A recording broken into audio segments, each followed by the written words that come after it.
Ang tao nga wala magsalig sa iyang kaugalingon. Ang tao nga wala magsalig sa iyang mga binuhatan dinhi sa kalibutan.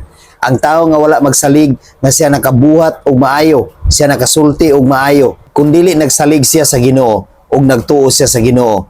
Ang Ginoo igsoon mahimuot gayud niya nang tawana. Ang Ginoo igsoon mag-isip gayud kanimo nga matarong. Ayaw gayud paghuna-huna nga wala kay sala. Ayaw paghuna-huna nga wala ka makasulti ug makabuhat og sala, ug ayaw usab pagtan-aw sa sala sa uban. Ang tao kahimutan sa Ginoo kung siya ang imong gisaligan, kung siya ang imong gilauman, ang Ginoo ang imong gisaligan. Mahimo kang matarong pinaagi sa Ginoo. Roma 4 bersikulo 5. Apan ang tao nga wala magsalig sa iyang binuhatan, kundili nagsalig hinuon sa Dios, kinsa nag-isip sa makasasala nga walay sala, siya isipon nga matarong tungod sa iyang pagtuo. Igsuon nahimo kita nga matarong pinaagi sa atong pagtuo ngadto sa Ginoo. Pinaagi sa atong pagsalig ngadto sa Ginoo. Ayaw pagsalig sa imong mga binuhatan, ayaw pagsalig sa imong mga nahuna nga maayo.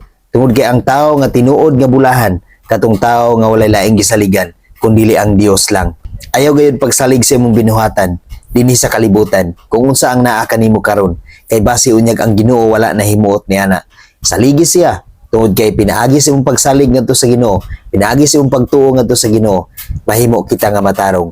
Bag-oon sa Ginoo ang atong kinabuhi, himuon kita niya nga matarong kung siya ang atong gisaligan, og dili kita magsalig kung unsa ang anaa kanato.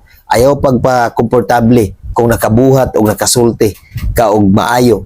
Ayaw pagsalig sa imong kaugalingon, ayaw pagsalig sa imong binuhatan, kundili lig-una ang imong pagtuo. Kay mas daghan pa ang imong mabuhat nga maayo kung imong gilig-on ang imong pagtuo ngadto sa Ginoo ug siya lamang ang imong gisaligan o gilauman.